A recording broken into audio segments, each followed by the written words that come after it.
Hello, Chris Piehota with you. We had a Secret Service absolute disgraceful failure in protocol and security and just general professionalism.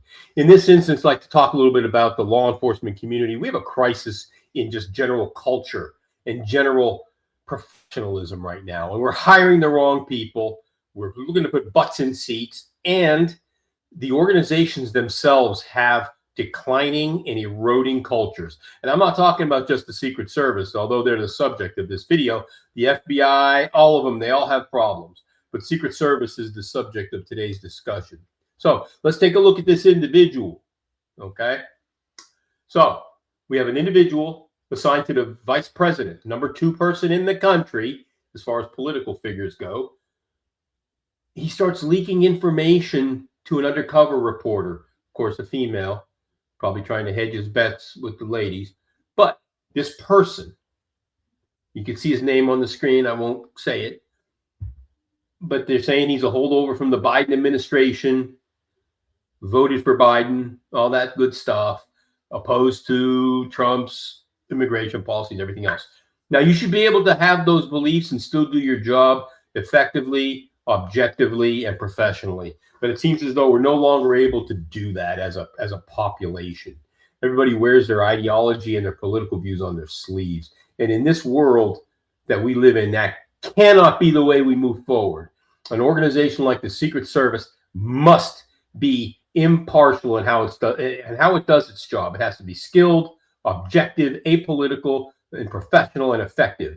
These people have a sacred mission to protect our most valued and senior officials in the U.S. government. So let's take a look at this clown. So he gives out information regarding, and this is a hidden camera interview. So, and I wasn't a part of any of it. I can't claim any information there, but he gave away information about the protective activities, shift schedules, travel plans, real-time locations where the VP would be. Now, if someone was looking to make another attempt to harm the VP, they have all the information they need for planning purposes. He talks about physical protective approaches, shift changes, advanced security procedures. I mean, this is unbelievable, the information that he gave out. Future travel plans.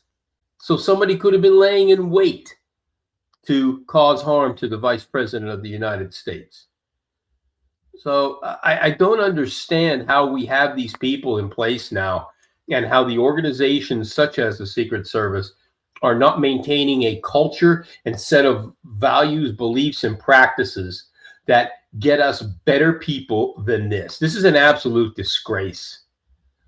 So I don't know how we fix this, because it seems as though even in these organizations, we're way too afraid of offending people. We're way too afraid of people's feelings being hurt. Yet we're willing to jeopardize the overall mission of protecting the president, the vice president, and other people who warrant Secret Service protection because we keep these losers on board. We're afraid of lawsuits. We're afraid of, people filing complaints. Unreal. Now, at the end of this exercise, after the film was put on in public, this person was put on administrative leave and he had his clearance suspended.